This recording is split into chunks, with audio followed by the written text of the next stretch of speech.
আজকে সকাল থেকে প্রচুর কাজ, মানে ঘরের অবস্থা খুবই খারাপ। সেই ঘরবাড়ি গুছিয়ে তারপর রান্না-বান্না করে সবকিছু করে আজকে কি বাড়িতে যেতে পারলাম কিনা সেটাই আপনাদের সঙ্গে শেয়ার করব।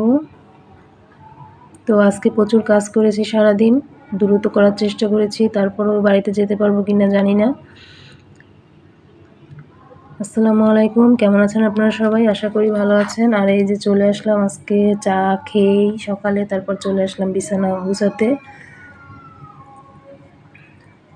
তো সকালে প্রতিদিনের মতো আজকেও চা খেয়েছি। আগে চা না খেলে তো আমার কাজে এনার্জি আসে না। আর আজকে আমি বাড়িতে যাওয়ার প্ল্যান করছিলাম, যে দেখি আজকে বাড়িতে যেতে পারি, সেজন্য একটু দ্রুত কাজ করতে হবে সব কিছু।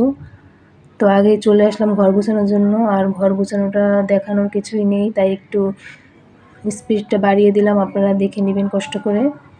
তো এত দ্রুত যদি ঘর গুছানো যেত তাহলে তো কথাই ছিল না। এই সম্পূর্ণ কাজ করতে আমার প্রায় 2 ঘন্টা লেগে গেছে। তখন নিচের তোশকটাও তুলে নেব। আর মেয়েরা সবাই টিভি দেখছে, দেখুন দুইজনে টিভি দেখছে। তো ওদেরকে সকালে নাস্তা দিয়ে দিয়েছিলাম, খেয়ে তারপর টিভি দেখছে। আর আমার কাজ আমি শুরু করে দিয়েছি। যেহেতু আজকে বাড়িতে যাওয়ার চিন্তাভাবনা আছে, সেহেতু একটু দ্রুতই কাজ করতে হবে, যত দ্রুত সম্ভব। তো সকাল সকালে আমি নেমে পড়লাম সব ঘর গুছানোর জন্য, বিছানা গুছানোর জন্য। তো আমি এগুলো গুছিয়ে নেব, আর খালা এসে ঘরটা মুছে দেবে। আর এই টেবিলটার অবস্থা দেখুন, মানে যতই গুছাই না কেন টেবিলটা নোংরা হয়েই থাকবে। মানে দিনের মধ্যে 3-4 বার এই টেবিলটা গুছাতে হয়, সাজুগুজু করবে আর এইভাবে এলোমেলো করে রেখে যাবে। তো এখানে কাপড় দিয়ে দিলাম, ওয়াশিং মেশিনে দিয়ে দিলাম, আজকে যেহেতু সময় নেই।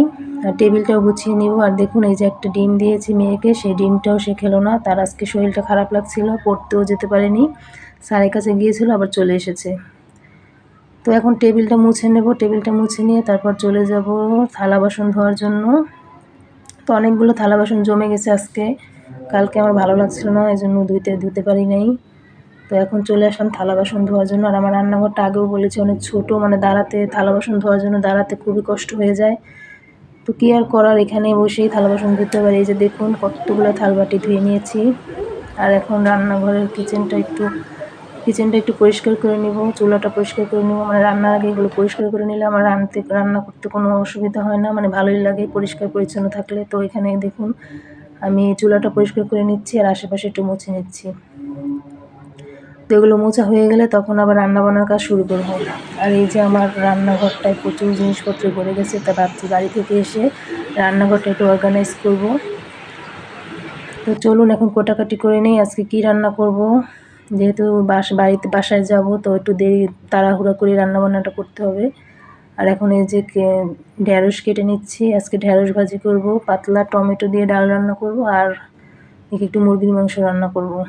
তো সেদিন বলেছিলাম যে ফ্রিজে তেমন কিছু নেই, যা আছে সেগুলোই খাবো, এই কয়দিন আর বাজার করব না। তো এখন পেঁয়াজ মরিচ সব কেটে একসাথে করে তারপর রান্না বসাবো। এই যে আমার সব কোটাকাটি শেষ, এখন রান্না বসিয়ে দেব। 2 চুলায় রান্না বসিয়ে দিয়েছি, 1 চুলায় ডাল, 1 চুলায় ভাজি। মানে আমি চেষ্টা করছি যত দ্রুত রান্না করা যায়। এই যে ডালটা আমার বলক এসে পড়েছে, এখন পেঁয়াজ মরিচ দিয়ে দিয়েছি। আর এই দেখুন আমি ফ্রোজেন করা টমেটো দিয়ে দিলাম ডালে। আমি সারা বছরই ফ্রোজেন করা টমেটো খাই। আর এখন এই যে ডালটা ফুটে নেব, ডাল ফুটে গেছে। তো ফ্রোজেন করা টমেটো অনেকেরই ধারণা যে গলে না, কিন্তু আমার কিন্তু গলে যায়। আর আজকে দেখুন কি একটা বিপদ হয়েছে, মানে যেদিন আমার একটু ব্যস্ততা থাকে ওদিন একটা না একটা ঝামেলা হবেই। গ্যাস শেষ হয়ে গেছে, রান্না প্রায় অর্ধেক হয়ে গেছে, এখন গ্যাসটা শেষ। যদিও গ্যাস 1 বোতল এনে রেখেছিলাম, সেই কারণে তেমন একটা ঝামেলা হয়নি। কিন্তু ঝামেলাটা কোথায় হয়েছে জানেন? এই যে আমার হাতে যেটা দেখছেন, এই রেগুলেটরটা লাগানোর সময়। প্রতিদিনই খুব সহজেই লাগাতে পারি, কিন্তু আজকে কোনো রকম লাগাতে পারতেছিলাম না। মানে খুবই কষ্ট হয়েছে আজকে লাগাতে, এটা নিয়ে অনেকক্ষণ যুদ্ধ করা লাগছে আমার।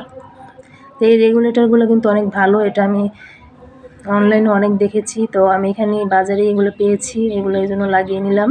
এগুলো কিন্তু অনেক সেফটি, গ্যাস লিক হয় না। আপনারাও কিন্তু এগুলো ব্যবহার করতে পারেন। তো দেখুন কী পরিমাণ যুদ্ধ করছি আমি রেগুলেটরের সাথে। তো সব শেষে রেগুলেটরটা লাগাতে পেরেছি। আর এখন এই যে ডাল বাগার দিয়ে নেব। তো অনেকক্ষণ এখানে ব্যয় হয়ে গেছে, কী আর করার, সময় লস হয়ে গেল আমার। যতই দ্রুত করতে যাই না কেন কাজ আমার দেরি হবেই।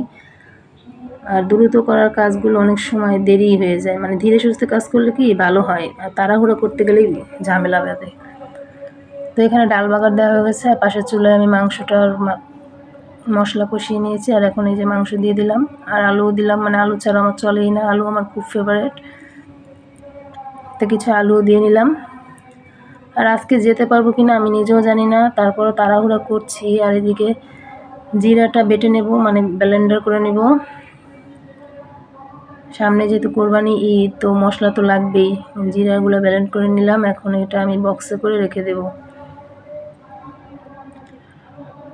তো আমার জিরা ব্লেন্ড করা হলে, জিরাগুলো কিন্তু আমি চুলার নিচে রেখে দিয়েছিলাম, তারপরে একটু মানে মচমচা হয়েছে, এখন ব্লেন্ড করে নিয়েছি, খুবই ভালোভাবে ব্লেন্ড করা হয়েছে।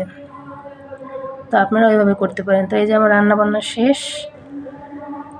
এখন আমি ব্যাগটা গুছিয়ে নেব, দেখি আজকে যাওয়া হয় কি না জানি না, তারপর ব্যাগটা গুছিয়ে রাখি, যদি যাওয়া হয় তাহলে তো হবেই, আর আমি যেতে পারি কি না পারি সেটাও আপনাদের সঙ্গে শেয়ার করব।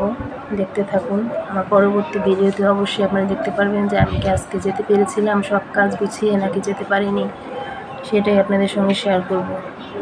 তো আমার ভিডিওটা যদি ভালো লেগে থাকে, অবশ্যই আপনারা একটা লাইক করে দিবেন।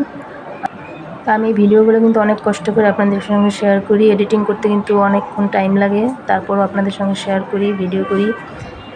তো প্লিজ আমাকে একটি লাইক করে দিবেন। মানে আমার ভিডিও অনেকেই দেখি, কিন্তু তেমন একটা লাইক আপনারা করেন না, তো আপনাদের কাছে অনুরোধ, একটা লাইক করে দিন। আজ এই পর্যন্তই, আল্লাহ হাফিজ।